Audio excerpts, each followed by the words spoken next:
जय हिंद दोस्तों, स्वागत है आपका सोशियोलॉजी क्लासेस के हमारे यूट्यूब चैनल पे। तो आज हम देखने वाले हैं झारखंड पीजीटी का जो फर्स्ट टाइम एग्ज़ाम हुआ था उसका पेपर का भाग 2। तो आइए देखते हैं आज का पहला प्रश्न। पहला प्रश्न है कि इनमें से कौन सा केंद्रीय प्रवृत्ति का माप का कार्य नहीं है। तो केंद्रीय प्रवृत्ति क्या होती है? तो माध्य माध्यिका बहुलक होता है। तो उसका कार्य होता है डेटा का तुलना करना, डेटा सारांश बनाना, डेटा की विश्वसनीयता का परीक्षण करना, ये तो होता है। लेकिन क्रिएटिंग स्टेटमेंट अर्थात वक्तव्य बनाना नहीं होता है। तो यहाँ पूछा है कौन सा नहीं है, तो राइट आंसर हमारा हो जाएगा क्रिएटिंग स्टेटमेंट। अगला है, कथन दिया है कि अत्यधिक मान आउटलेयर्स की उपस्थिति में विकृत परिणाम और भ्रामक उत्तर दे सकती है। तो कौन सा भ्रामक उत्तर देगा? जितना ज़्यादा मान रहेगा तो औसत में जो है भ्रामक उत्तर मिलता है। कैसे कि अगर कोई डेटा कम है, कोई ज़्यादा है, कोई बहुत ज़्यादा है, जैसे 1 हो गया, 10 हो गया, फिर उसके बाद 1 लाख ले लिया, तो इसमें डेटा औसत जो आएगा वो हमारा भ्रामक हो जाता है। तो इस तरह करते हैं। तो इसका क्या नाम है? औसत मीन। अगला है, कौन सा वाक्यांश उस डिग्री को संदर्भित करता है जिसमें संख्यात्मक डेटा का औसत मान चरों में फैलते हैं। तो फैलने की बात है, विसरण की बात कर रहा है, तो यहाँ विसरण का माप हो जाएगा। अगला है, किस शब्द का अर्थ वितरण में चर अधिकतम मान और न्यूनतम मान के बीच होता है? तो अधिकतम मान और न्यूनतम मान की बात करता है, तो इसको कहते हैं रेंज।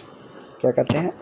रेंज। जैसे 10 से लेके 20 तक, तो इसका न्यूनतम मान 10 होगा और अधिकतम मान 20 तक होगा। तो इसके बीच की स्थिति को हम रेंज कहते हैं। अगला है, कौन सी प्राथमिक सामाजिक संस्था व्यक्तियों के सामाजिककरण और सामाजिक व्यवस्था के रखरखाव में महत्वपूर्ण भूमिका निभाती है? तो परिवार है जो कि प्राथमिक सामाजिक संस्था है जो व्यक्तियों के सामाजिककरण और रखरखाव में महत्वपूर्ण भूमिका निभाती है। अगला है, किस प्रकार के परिवार औद्योगिकीकृत और शहरीकृत समाजों में सामान्य है जहां गतिशीलता और आर्थिक स्वतंत्रता की प्राथमिकता दी जाती है? तो गतिशीलता और आर्थिक स्वतंत्रता की बात होती है न्यूक्लियर फैमिली में। अगला है, किस प्रकार के परिवार में माँ या सबसे बड़ी महिला सदस्य प्राथमिक अधिकार होता है? तो माँ या सबसे बड़ी महिला को प्राथमिक अधिकार होता है तो मातृसत्तात्मक समाज में। अगला है, प्राथमिक सामाजिकरण और प्रजनन किस सामाजिक संस्था के 2 प्रमुख कार्य हैं? तो परिवार के 2 प्रमुख कार्य होते हैं। अगला है, विस्तारित परिवारों के पतन का कारण क्या है? तो विस्तारित परिवारों के पतन का कारण है औद्योगिकीकरण और शहरीकरण है। क्या है? औद्योगिकीकरण और शहरीकरण। अगला है, परिवार के किस दृष्टिकोण में एक स्थिरीकरण इकाई के रूप में देखा जाता है और आवश्यक सामाजिक भूमिकाएं तथा आवश्यकताएं पूरी करती है? तो प्रकार्यात्मक दृष्टिकोण कहता है कि परिवार क्या है? एक स्थिर है जो सामाजिक भूमिकाओं और आवश्यकताओं की पूर्ति करता है। अगला है, परिवार के किस दृष्टिकोण से इसे ऐसी संस्था माना गया है कि जो पितृसत्ता और आर्थिक असमानताओं को मजबूत करने वाले असमानताओं में योगदान देती है? तो असमानता की बात जहाँ होगी तो वह होगी संघर्षवादी परिप्रेक्ष्य अर्थात मार्क्सवादी परिप्रेक्ष्य में असमानता की बात होती है। और इसमें प्रमुख नाम किसका लिया जाता है? फ्रेडरिक एंजल्स का। अगला है, किसे संरचनात्मक रूप से परिवार से अलग या समान माना जा सकता है? तो गृहस्थी को संरचनात्मक रूप से परिवार से अलग या समान माना जाता है, गृहस्थी को। अगला है, मैट्रीलोकल और पैट्रीलोकल किस प्रकार के विवाह है? तो निवास के आधार पर होते हैं मातृस्थानिक और पितृस्थानिक।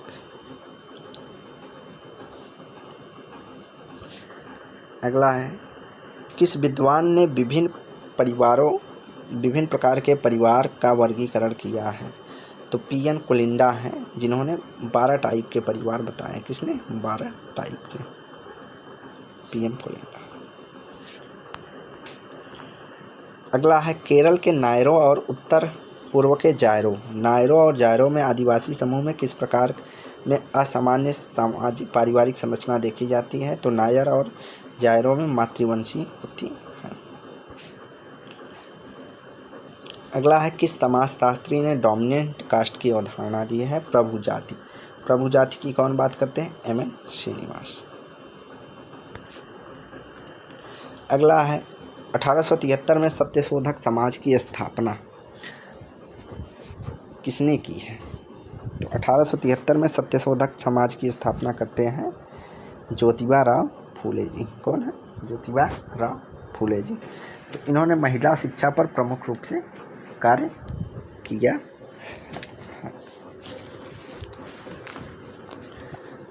अगला प्रश्न है कि इनमें से कौन सा दलित दृष्टिकोण से जुड़ा नहीं है? दलितवादी दृष्टिकोण से कौन सा जुड़ा नहीं है? या असमानता के पैटर्न को नहीं जोड़ता है? तो सबसे पहली बात यही है कि नहीं होगा, क्योंकि दलितवादी दृष्टिकोण असमानता को महत्व देता है। यहाँ राइट आंसर यही हो जाएगा। इसके अलावा जुड़ा क्या है? तो यह सामान्य रूढ़ियों की जांच करता है और उन्हें चुनौती देता है कि जो जाति व्यवस्था में पवित्रता और अपवित्रता जैसी रूढ़ियाँ उसको चुनौती देता है। यह प्रत्यक्ष और सूक्ष्म भेदभाव के रूपों की भी जांच करता है, जो छोटी मोटी भेदभाव होती है उसकी भी। यह राजनीतिक शक्ति और जाति और इसके संबंधों की जांच करता है कि भाई दलित समाज के पास जो है पावर नहीं है, राजनीति में उनका योगदान केवल वोटर के रूप में ही देखा जाता है, प्रभुत्व के रूप में नहीं देखा जाता है, सत्ता में नहीं है, प्रतिनिधि में नहीं है। तो इन चीज़ों की बात दलितवादी परिप्रेक्ष्य करता है, जबकि असमानता के बड़े पैटर्न से नहीं जोड़ता है। तो यह तो इसका मुख्य भाग है कि असमानता की ही बात करता है। अगला है, समाजशास्त्र में अल्पसंख्यक समूहों के लिए इनमें से कौन सा अन्य शब्द होता है? तो अल्पसंख्यक समूह के लिए हम अधीनस्थ समूह कहते हैं। क्या कहते हैं? अधीनस्थ समूह। अगला है, नाजी जर्मनी में एडोल्फ हिटलर जर्मनी की सामाजिक और आर्थिक समस्याओं के लिए अल्पसंख्यक यहूदी आबादी को दोषी ठहराने को समाजशास्त्रियों ने किस सिद्धांत के माध्यम से समझा? तो इसको स्केप गोट का सिद्धांत, अर्थात बलि का बकरा बना दिया। सारा दोष किसके ऊपर मढ़ दिया गया? यहूदियों के ऊपर, जिसके कारण उनका जो है नरसंहार काफ़ी मात्रा में किया गया। अगला है, कौन सी बात भारतीय गांवों में असामान्य है? तो भारतीय गांवों में कौन सी चीज़ें नहीं दिखाई देती है? तो इंटरकास्ट मैरिज जो है अभी तक तो बहुत निम्न मात्रा में दिखाई देता है, तो यह असामान्य है, मतलब उसकी विशेषता नहीं है। वर्ग और जाति में भेद देखने को मिल जाता है। मजबूत जाति और संबंधी संघ भी मिलते हैं और गांव के लोग शहरों की ओर प्रवास करते हैं, ये भी बात सही है। लेकिन इंटरकास्ट मैरिज अभी नहीं देखी जाती। अगला है, राजनीति में उपजाति सीमाओं को पार करते हुए जाति हितों के व्यक्त करने के लिए विभिन्न बनाए गए हैं। तो जाति हितों को व्यक्त करने के लिए विभिन्न क्या बनाए गए हैं? तो जाति संघ बनाए गए हैं, क्षत्रिय सभा, ब्राह्मण सभा, सबने ऐसे भीम आर्मी, ये सब चीज़ें क्या हैं? एक तरह की जाति हितों के व्यक्त करने के लिए विभिन्न तरह की सभाएं होती हैं।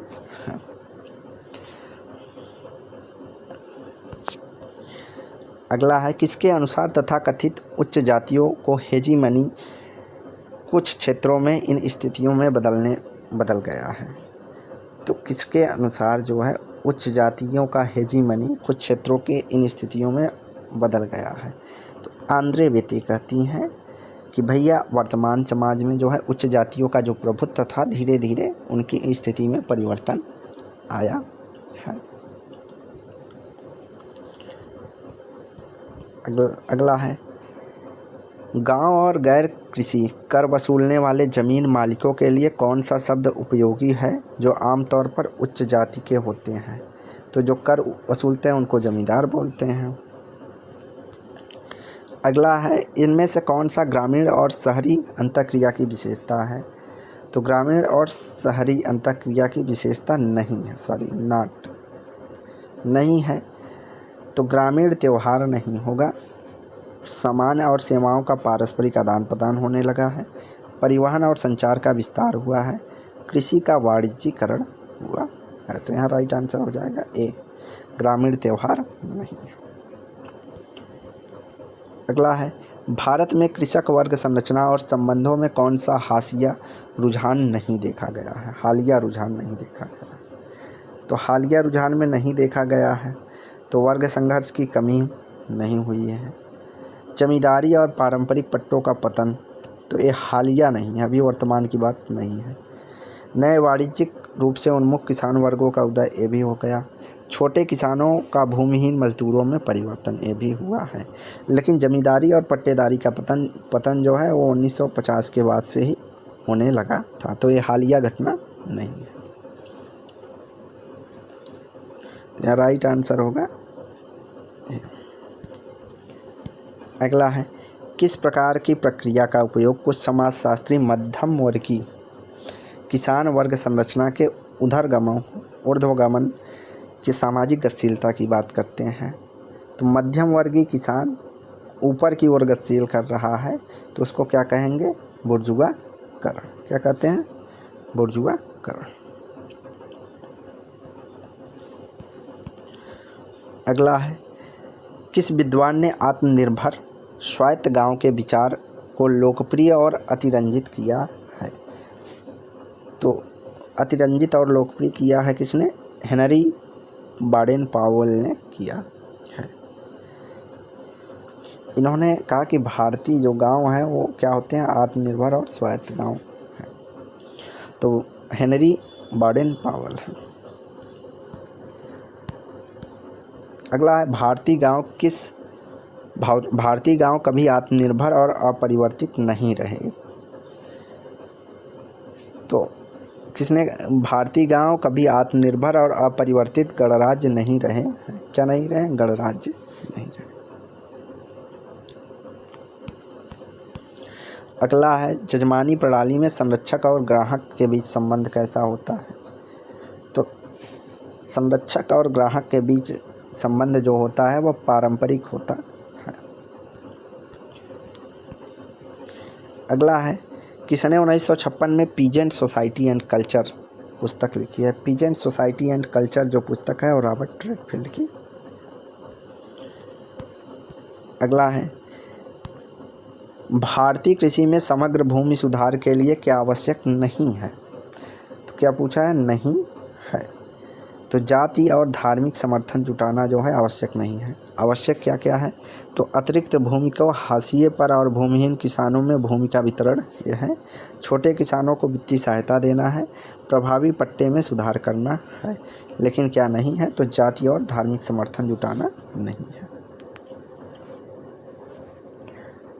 अगला प्रश्न है कि भारत में कृषि सुधारों की आधारशिला क्या मानी जाती है? तो कृषि सुधार की आधारशिला लैंड सेलिंग लॉ मानी जाती है। तो लैंड सेलिंग लॉ। अगला है, कौन सा कारक भारत में भूमि सुधारों के कार्यान्वयन और सफलता में गंभीर बाधा बना है? तो कौन सा गंभीर बाधा बना है? तो शक्तिशाली जमींदार वर्ग और राजनीतिक प्रतिरोध ने भूमि सुधार क्रियाओं के कार्यान्वयन में बाधा डालने का प्रयास किया थे। अगला है, 1960 और 70 के दशक में भारतीय कृषि में नाटकीय परिवर्तन के काल को किस शब्द से जाना जाता है? तो जो परिवर्तन हुआ है इसको हरित क्रांति या ग्रीन रिवॉल्यूशन के नाम से जानते हैं। ये कब हुआ था? 1967 के आसपास।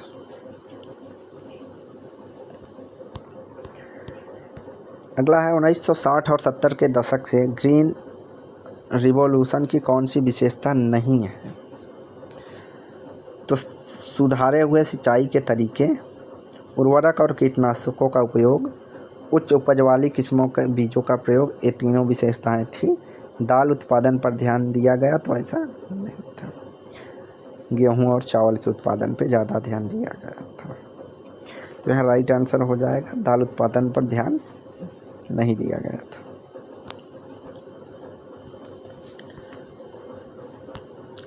रॉबर्ट रेडफील्ड ने समाजों के अध्ययन के लिए किस दृष्टिकोण को दिया है? तो रॉबर्ट रेडफील्ड का है फॉक अर्बन निरंतरता, या लोक शहरी सातत्य या निरंतरता कह सकते हैं इसको।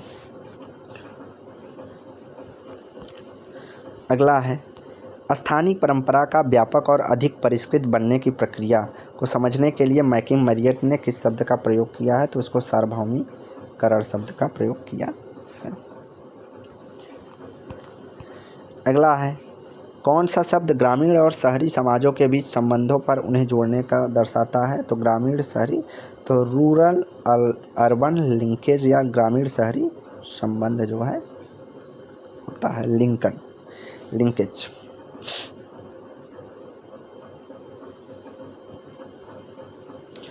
अगला है लिटिल ग्रेट ट्रेडिशन मॉडल में ग्रेट ट्रेडिशन किस नाम से भी जाना जाता है?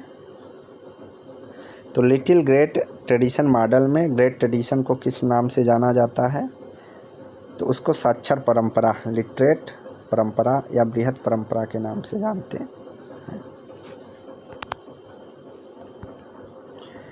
अगला है ग्रामीण शहरी संबंधों में मुख्य मध्यस्थ कौन था? तो ग्रामीण अभिजात लोग, जो अमीर लोग थे वही शहर जाते थे, अपना माल बेचते थे, तो वही उसके लिंक का प्रमुख कारण हुआ।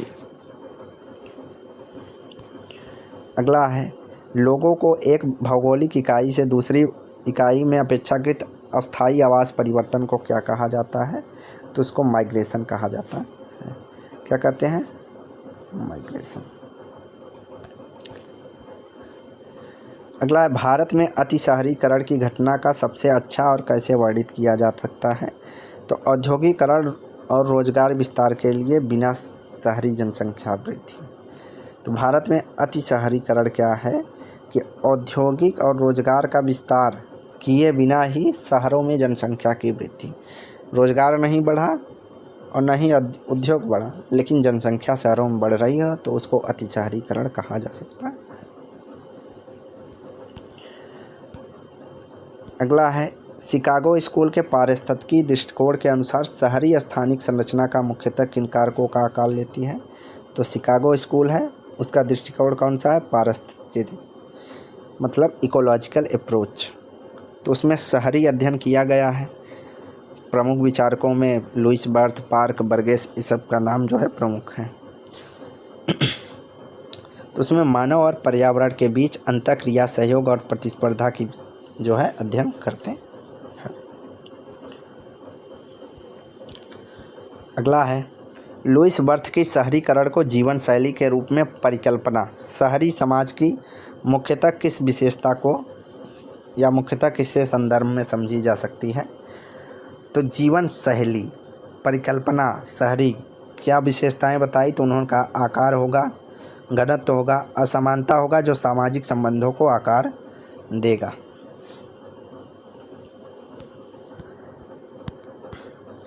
अगला प्रश्न है इनमें से कौन सा आधुनिक शहरीकरण की विशेषता नहीं है? तो झुग्गी झोंपड़ियों में कमी नहीं होती है, बढ़ती है, तो यही हमारा नहीं होगा। होगा क्या? शहरी विकास तेज दर से होगा, शहरी अनौपचारिक अर्थव्यवस्थाओं पर बड़ी कार्य बल की रिहाई हो जाएगी, वर्कफोर्स को छोड़ देंगे, शहरी मूल्यों और व्यवहार का प्रसार हो रहा है, तो ये भी होगा। झुग्गियों में कमी नहीं होती, झुग्गियों में वृद्धि होती है। तो यहाँ पूछा कौन सा नहीं है, तो ये हो जाएगा। शहरीकरण के कारण सामाजिक जीवन के किस इकाई में परिवर्तन आ रहा है? तो शहरीकरण के कारण जो संयुक्त परिवार हैं वो टूटकर एकल परिवार में बन रहे हैं, तो यहाँ राइट आंसर हो जाएगा। भारत में शहरी श्रम बल का अधिकांश हिस्सा किस क्षेत्र से नियोजित है? तो अनौपचारिक क्षेत्र में आता है। अगला है, इनमें से कौन सा शहरी गरीबी से जुड़ी विशेषताओं नहीं है? तो शहरी गरीबी से जुड़ी विशेषता नहीं। शक्तिशाली समूहों की सुरक्षा में होते हैं तो नहीं। अपर्याप्त आवास होता है। सीमित या सुरक्षा जाल नहीं होती है। कम और अनियमित आय होता है, लेकिन शक्तिशाली समूहों की सुरक्षा नहीं मिलती है। अर्थात ये हो जाएगा इसका कि शहरी गरीबी की विशेषता नहीं है। अर्थात है, वे क्षेत्र जो जर्जर संरचनाओं से उभरे और आवश्यक सेवाओं से वंचित हुए उन्हें क्या कहा जाता है? तो पहली चीज़ है जर्जर संरचना है, आवश्यक सेवाएं नहीं मिल रही तो उसको कहेंगे झुग्गी झोपड़ियों वाले क्षेत्र। अगला है, किस समाजशास्त्री ने चक्रीय और रैखिक सामाजिक परिवर्तन दोनों वेरिएबल्स रिकेन्स की अवधारणा को शामिल करने का प्रयास किया है? तो सोरोकिन है। सोरोकिन है। इनको चक्री में भी माना जाता है, कई बार इनको जो है रेखी में माना जाता है। दोनों को एक साथ समेटने के प्रयास करते हैं। इन्होंने इंद्रियपरक, अनुभविक और अनुभवात्मक 3 तरह के स्टेज बताए हैं और तीनों में जो है परिवर्तन होता रहता है। और इनके सिद्धांत को सीमा का सिद्धांत, संस्कृत का सिद्धांत, अंतर्निहित सिद्धांत इन नामों से भी जाना जाता है। अगला है, किस जर्मन दार्शनिक से कार्ल मार्क्स गहरे प्रभावित थे जब उन्होंने अपनी सामाजिक परिवर्तन का सिद्धांत प्रतिपादित किया? तो हीगल से प्रभावित थे। अगला है, फ्रेडरिक एंजल्स ने कहा कि सभी सामाजिक परिवर्तन अंतिम कारण मनुष्यों के मन में नहीं बल्कि उत्पादन का तरीका है। तो मार्क्स और एंजल्स का विचार लगभग एक ही था, उत्पादन का तरीका। अगला है, हर्बर्ट स्पेंसर ने तर्क दिया कि सामाजिक परिवर्तन क्रमिक, प्रगतिशील और विकासवादी है। स्पेंसर क्या मानते हैं? सामाजिक परिवर्तन क्रमिक होता है, प्रगतिशील और विकासवादी है। अगला है, जब सामाजिक परिवर्तन केवल किसी दिशा में नहीं बल्कि कई लोगों द्वारा भविष्य के लिए वांछनीय माने जाने वाले अंतिम लक्ष्य की ओर बढ़ता है तो उसे कहा जाता है। तो वांछनीय मतलब जरूरी है, तो उसको प्रगति कहते हैं। अगला है, किस विद्वान ने कहा कि धर्म 2 मूल घटकों से मिलकर बना है, विश्वास और अनुष्ठान? तो दुर्खीम बात करते हैं कि धर्म विश्वास और अनुष्ठान से मिलकर बना है। अगला है, दुर्खीम ने कहा है कि धर्म का सबसे सरल रूप है जो कुलों के सामाजिक संगठन और सामान्य पूर्वज से जुड़ा है, तो वह टोटमवाद है। क्या है? टोटमवाद। अगला है, किस विद्वान ने द गिफ्ट पुस्तक लिखी है जो प्राचीन समाज में उपहारों के आदान प्रदान और अनुबंधों के रूप में केंद्रित होती है, विभिन्न प्रकार के सामाजिक बंधनों को मजबूत करती है? तो मार्शल मार्श ने कहा कि जो कुला विनिमय है वह सामाजिक संबंधों को मजबूत करती है और किसके माध्यम से? उपहारों के आदान प्रदान से। अगला है, किसने तर्क दिया कि दुनिया जो है व्यक्ति दुनिया की अपनी व्याख्या के संदर्भ व्यक्ति दुनिया को अपनी व्याख्या के आधार पर कार्य करते हैं और व्याख्याएं अक्सर धार्मिक विश्वासों से प्रभावित होती हैं? तो मैक्स वेबर ने आर्थिक क्रिया और धर्म को एक साथ जोड़ने का प्रयास किया है। अगला है, वेबर के जादू और धर्म के बीच अंतर में कौन सी विशेषता नहीं है? तो उन्होंने कहा यह व्यक्ति नियंत्रण और हेरफेर में निहित है। कौन? जादू। और धर्म नहीं होता है। यह व्यक्ति की इच्छाओं और आवश्यकताओं से संबंधित है, जादू, जबकि धर्म नहीं। यह सामाजिक मानदंडों में परिवर्तित नहीं करता है। ये चीज़ें होंगी। यह सामाजिक बंधनों को मजबूत करता है और दैनिक जीवन की तत्कालिक चिंताओं के ऊपर परे जाता है, तो ऐसा नहीं। इन्होंने कहा कि भाई धर्म की जो भूमिका होती है वह दैनिक जीवन में होती है। तो कौन सा पूछा है? ये नहीं होगा। अगला है, मैक्स वेबर की कौन सी अवधारणा आधुनिक विज्ञान के उदय और समाज में धर्म और धार्मिक व्याख्याओं के अवमूल्यन का वर्णन करती है? तो इनमें से कौन सी होगी वह अवधारणा जो आधुनिक विज्ञान के उदय और धर्म और धार्मिक व्याख्याओं का अवमूल्यन करती है? तो दुनिया का विमोचन और डिसअटैचमेंट। क्या दुनिया का विमोचन और डिस अटैचमेंट के कारण आज आधुनिक समाज में धर्म और धार्मिक व्याख्याओं जो हैं घट रही हैं, धर्मनिरपेक्षता आ रही है। अगला है कार्ल मार्क्स का धर्म और जनसमूहों के लिए अफीम है कहने का अर्थ क्या है। तो कार्ल मार्क्स ने कहा कि धर्म जनता के लिए अफीम है। तो इन्होंने कहा कि भैया धर्म गरीबों को अपनी नियति को स्वीकार करने के लिए प्रेरित करता है, सामाजिक असमानता को मौजूदा व्यवस्था को बनाए रखने में मदद करता है। इसलिए इन्होंने कहा कि धर्म जनता के लिए अफीम है, क्योंकि वह अपने स्थिति को ईश्वर का नियति मान के चलते हैं, इस कारण उनकी स्थिति वैसी बनी रहती है, असमानता बनी रहती। अगला है चीन में जटिल नैतिक, सामाजिक, धार्मिक और दार्शनिक विचारों का सबसे महत्वपूर्ण नैतिक और दार्शनिक तंत्र कौन था। तो चीन में कन्फ्यूशियसवाद था। क्या? कन्फ्यूशियनिज्म या कन्फ्यूशियसवाद। अगला है इनमें कौन सी 19वीं सदी के भारत का सामाजिक और धार्मिक सुधार नहीं है। तो यहाँ 19वीं सदी की बात कर रही है, तो कबीर जो है 14वीं 15वीं सदी में थे, इसलिए कबीर नहीं होंगे। राजा राम मोहन राय, ईश्वरचंद्र विद्यासागर और ज्योतिबा राव फूले जो है 19वीं 20वीं सदी में एक्टिव थे। कबीर हो जाएगा।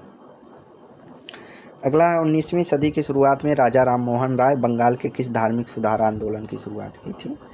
तो राजा राम मोहन राय से कौन सी संस्था जुड़ी थी। तो ब्रह्म समाज। अगला है इतिहास और समाजशास्त्र में कौन सा नया दृष्टिकोण समाज में प्रभुत्व और अधीनता संबंधी केंद्रीयता पर जोर, विशेषकर कम औद्योगिकृत हिस्सों में। तो इसको कहते हैं सबअल्टर्न दृष्टिकोण, उपाश्रित परिप्रेक्ष्य में होता है। अगला है एस.सी. दुबे ने भारतीय समाज, विशेषकर ग्रामीण जनजातीय समुदायों का अध्ययन करने के लिए किस दृष्टिकोण का उपयोग करते हैं। तो यह संरचनात्मक प्रकार्यात्मक दृष्टिकोण का उपयोग करते हैं। अगला है समाजशास्त्र में किस शब्द का उपयोग विकास के चरण को दर्शाने के लिए किया जाता है जब सेवा क्षेत्र अर्थव्यवस्था के विनिर्माण की तुलना में अधिक धन उत्पन्न करती है। तो उसको उत्तर आधुनिक समाज कहते हैं, जहाँ सेवा क्षेत्र का जो है महत्व ज़्यादा होता है। तो पोस्ट इंडस्ट्रियल समाज, उत्तर आधुनिक समाज। अगला है इनमें से कौन सा पोस्ट इंडस्ट्रियल समाज की विशेषता नहीं है, अर्थात उत्तर आधुनिक समाज की विशेषता नहीं है। तो मौलिक और मौजूदा वैज्ञानिक अनुशासनों पर निर्भरता हो गई, समान और उत्पाद सेवाएं बनाने की ओर परिवर्तन, समान उत्पाद से सेवा बनाने की ओर परिवर्तन, ये भी है। व्यवहारिक ज्ञान से सैद्धांतिक ज्ञान की ओर नहीं, सैद्धांतिक ज्ञान से व्यवहारिक की ओर संक्रमण हो रहा है। तो जस्ट उल्टा दिया है। मैनुअल श्रम की तुलना में पेशेवर और तकनीकी नौकरियों का विकास, तो ये भी होगा। तो क्या होगा यहाँ होगा सैद्धांतिक ज्ञान अर्थात विज्ञान से और आगे बढ़ के व्यवहारिक अर्थात उत्तर प्रत्यक्षवाद से उत्तर प्रत्यक्षवाद की ओर वृद्धि होगा उत्तर आधुनिक समाज में। तो यहाँ राइट आंसर हो जाएगा हमारा। अगला है कौन सा वाक्यांश है जिसमें पहले सिडनी और ब्रिटिश वेब ने दिया है उन तरीकों को संदर्भित करने के लिए उपयोग किया जो कर्मचारियों को समूहों में बातचीत करने की अनुमति देते हैं। तो कौन सा होगा वो, उसको सामूहिक सौदेबाजी कहते हैं। तो आज की वीडियो हम यहीं समाप्त करते हैं। वीडियो को लाइक करें, शेयर करें, चैनल को सब्सक्राइब करें। धन्यवाद।